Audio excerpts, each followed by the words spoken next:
Hey there, it's Jason Gorman from Codemanship with another video diary entry, a special video diary entry. And what I wanted to show you a presentation that I've been giving at the various conferences and meetups over the last few months, where after the talk, people have been coming up to me and saying it'd be really useful if my boss could see this or other people on my team could see this. So as a kind of public service, I thought I would just quickly go through these slides and record a little narration based on the slide notes. So this is a talk called "The Team is the Real Product." So in this talk, we're going to look at the traditional view of software development teams as vehicles for delivering software.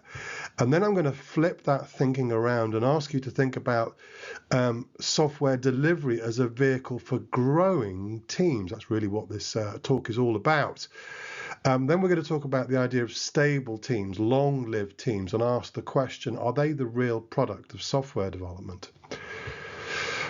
Then we're going to look at some of the implications of stable teams, growing teams in the long term. We're going to talk about developer career tracks. How do we keep our developers doing what they do best? We're going to talk about how we can avoid stagnation in long-lived teams with continuous learning. And then finally, I'm going to hopefully paint you a picture of the team-powered business. What does a business gain from growing teams, from growing software development capability in the long term? So let's begin at the beginning. Teams as vehicles for delivering software. We're really talking here about your traditional project or deadline focus. Despite all our talk in this industry of continuous delivery and a shift to a product focus, the project mindset with its deadline focus is still sadly the dominant paradigm in 2023. This has a significant impact on the way most organizations view development teams. Most organizations see software teams as machines made up of interchangeable parts. One Java developer is pretty much the same as another. And because of this, management often see no drawbacks in disbanding teams after a major release, thinking that they'll be easy to replace. Teams are treated as fixed costs to be minimized. From an accounting perspective, development teams are seen as a liability, not an asset. In too many organizations, a team is seen purely as a mechanism for delivering software. In these organizations, we see little interest in the teams themselves and what they could become given time and investment. So let's flip the picture around and talk about software delivery as a vehicle for growing teams. Thinking back to our picture of a process that is all about delivering software, there's more to it, of course. While we deliver working software, we're also learning. For example, in Scrum, there's an explicit feedback loop after every sprint, where we review what we've delivered and look at how we can improve on the process in subsequent sprints. In this sense, while we're building the software, we're also building the team's software development capability. Software development is essentially a learning process. Teams know far more by the time a product goes into production than they did at the start. And much of what they've learned could be applied to other problems and other products. This is often at best viewed as a side benefit of creating software. I'm going to argue today that very often it's actually the main benefit and that the software is the side product. Developing software is a risky business. According to a study by Professor Clayton Christensen of the Harvard Business School, 95% of the 30,000 or so products that are launched in the US every year fail. So 95% of the time, what we're left with at the end is just the team who made the product and what they learned in the process. 95% of the time, the primary benefit is increased software development capability. That's the real return most of the time. In order to grow the long-term capability of a software team, we need as much as possible to keep that team together. So let's talk about stable or long-lived teams and ask the question, are they the real product of software development? In the traditional project-focused view, teams are brought together for a major release and then disbanded once the software is in production, perhaps keeping one or two of the more junior developers, the cheaper developers, to fix bugs and do maintenance. If another major release is required, and let's face it, it usually is, an essentially new team is formed, starting the whole process from scratch. This has obvious disadvantages. The time and cost of building new development teams, both hiring and then waiting for new team members to become fully productive, typically 3 to 6 months after hiring, means that a lot of money has already been spent before a line of new code has been written. To a long-term product focus, organizations retain teams in their essence. So maybe one person or two people may go and, someone new may come in, but on the whole, it's the same team. On the understanding that future releases are inevitable, and the big investment in team building, plus what the team has learned, should be viewed as an asset for that long term. A stable team is a team that's preserved for the long term. They're often attached to a product or system, but can be targeted at new problems and new products, leveraging their knowledge of the business, the tech stacks and architectures, and the relationships they've built inside the organization, a process that can take a long time. The practical benefit of stable teams is that when that second release and third and fourth is required, we don't need to build a new car from scratch. We just need to take our foot off the brake. Of course, there's more to growing stable teams than just not disbanding them. The skills of individual team members play an important part in an organization's ability to foster long-term team composition. If the majority of individuals in the team are highly specialized, it becomes very difficult to maintain teams. In those organizations, specialists are often flown in and out of the team, for example, a user experience designer or a database expert. Teams will often end up being organized around specialisms, the QA team, the UX team, the DevOps team, and so on. If developers have a wider set of skills, a bit of user experience design, a bit of front end, a bit of database, and so on, then forming long-term teams around delivering end-to-end solutions is much easier. But everyone being a jack of all trades can lead teams into deep water where much more in-depth expertise is needed. An ideal skills mix for a stable team is a T-shaped developer.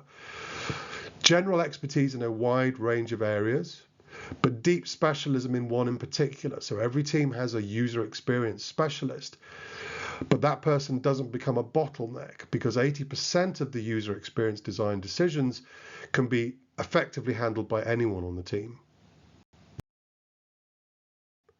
In terms of team composition, people often recommend a diamond-shaped distribution of skill levels and experience, with a small number of very skilled senior developers, a majority of medium skill levels, and a small number of junior developers who are basically there to learn from the rest of the team.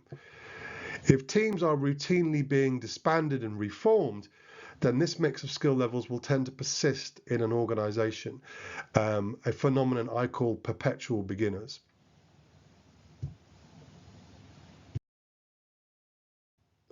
On a stable team where the turnover of developers is slow, over time this distribution is likely to shift, with the majority of team members becoming highly skilled and very experienced.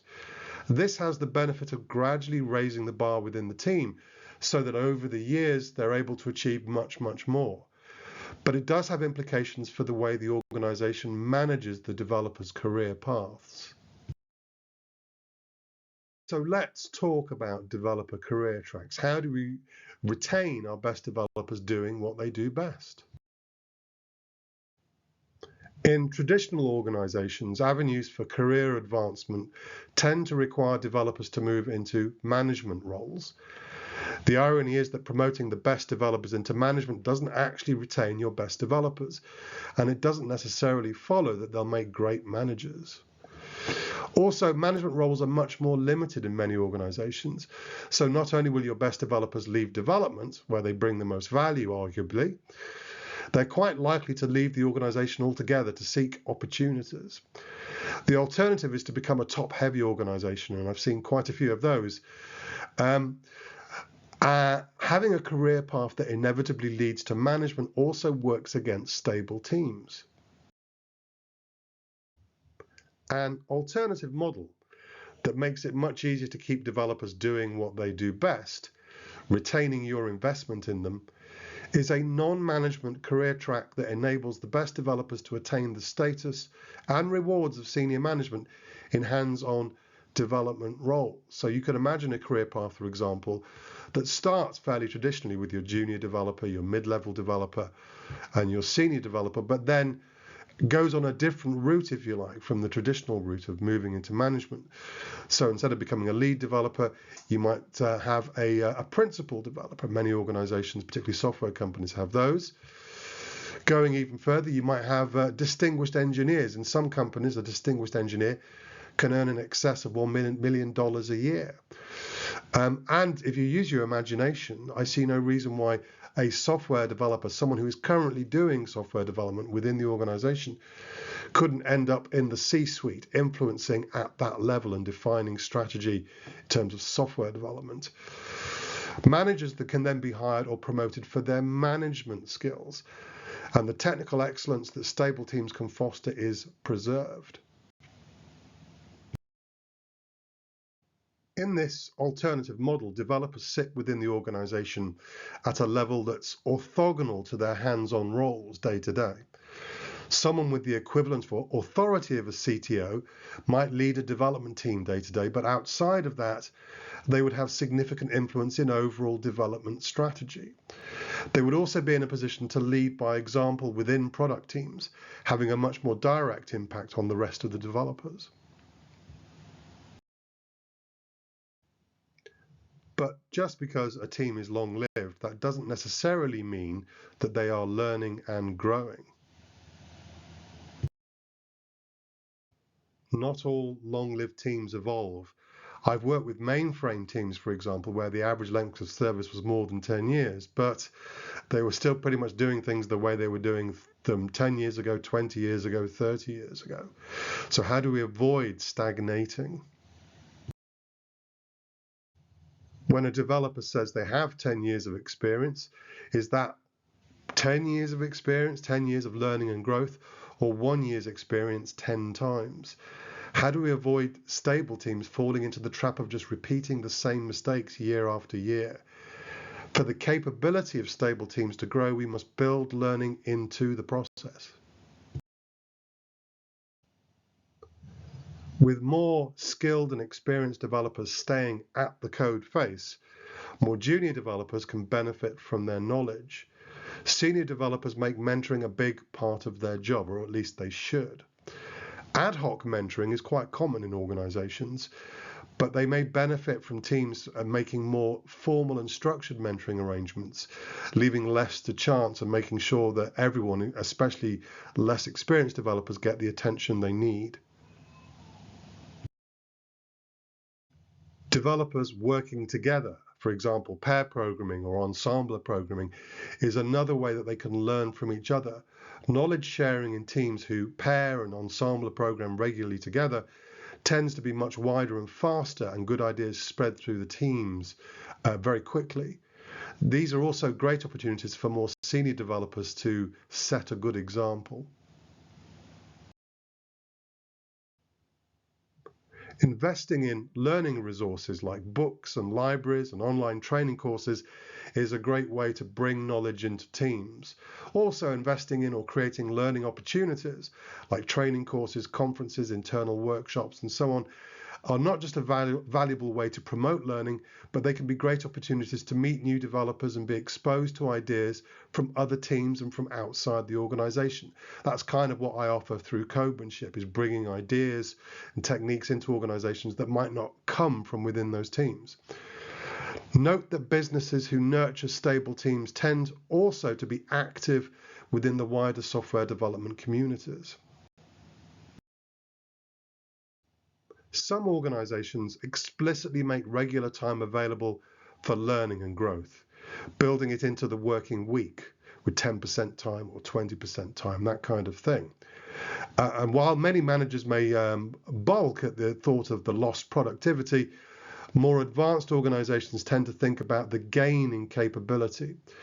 Don't worry about what you might be losing in those 4 to 8 hours a week. Think about what you're gaining in the other 32 to 36 hours. Exchanging developers between teams for limited periods can bring new perspectives and spread knowledge across the organization faster. It can also help if developers are becoming tired or jaded working on the same products day after day, week after week, month after month. What is it they say? A change is as good as a rest. So those kind of developer swaps can be very useful for also bringing the freshness back to someone's career and their enthusiasm. Some organizations go further and they swap developers with other organizations, sharing knowledge on a much wider scale.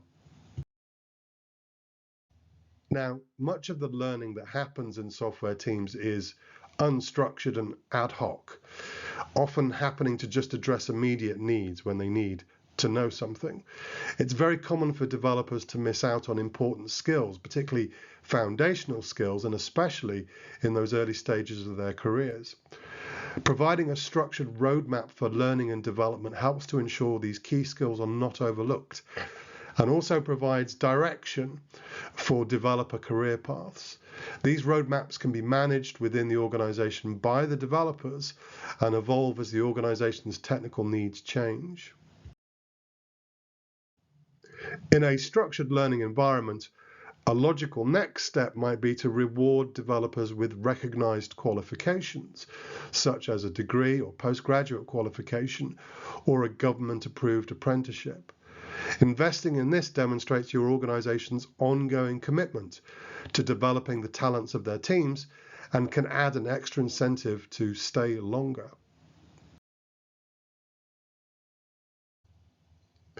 Now, this is normally the point in the presentation where the developers in the room are nodding along, and any executives or senior managers in the room are asking themselves, well, what's in it for us? What is the point of all this? What is the return on this investment we might make in growing developer capability and investing in teams? So let's paint a picture of the team-powered business. While teams are building software products, they're also building software development capability. Stable teams can become much more capable over time, enabling them to do things most other teams can't. As well as offering a business a competitive advantage through superior software development capability, remember, software is eating the world. More and more businesses are discovering that they are now essentially software companies. So that software development capability is a limiting factor on their ability to compete and to grow. It can also create a positive feedback loop where the reputation of developers in the business makes it easier to attract better talent. While some businesses struggle to hire competent developers, others have no trouble hiring the best.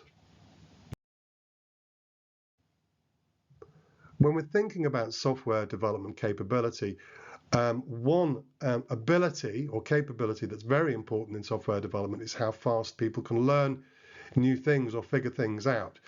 To give an example of that, I started learning to program more than 40 years ago now in BASIC on a home computer, that early generation of computers that came into the home.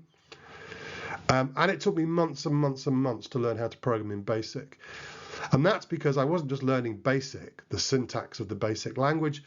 I was learning how to program. I was learning programming concepts. It was all very new to me.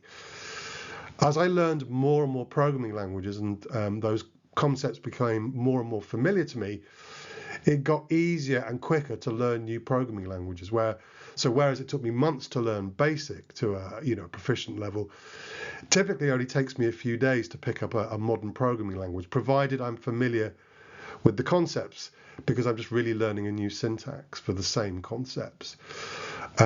So that gives me the ability to take on board new programming languages, new tech stacks, etc., really very quickly, because I've been around the block quite a few times now and I've seen a lot of it before in different forms.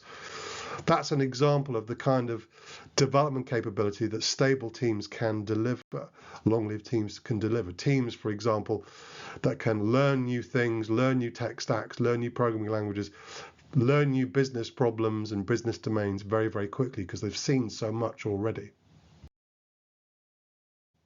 Having stable, high-performing teams ready to go and capable of learning rapidly can enable a business to pivot faster than their competitors when they need to. So this is the only time I'm going to mention this word in this presentation. It's the A word, agility. We're seeing how new digital banks, for example, are stealing a march on their less agile bricks and mortar competition. And you may be thinking, yeah, but Jason, aren't all banks digital? Well, yes, technically speaking, they are all digital and have been for a long time, but some of them are only just beginning to realize it.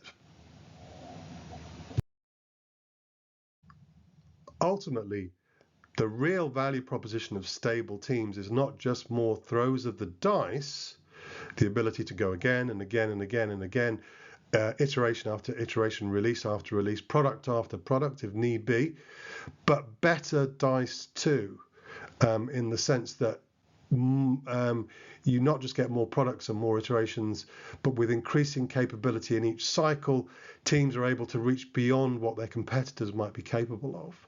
And in a world where we're all going digital and software is taking over everything, that has to be a good thing for a business, surely.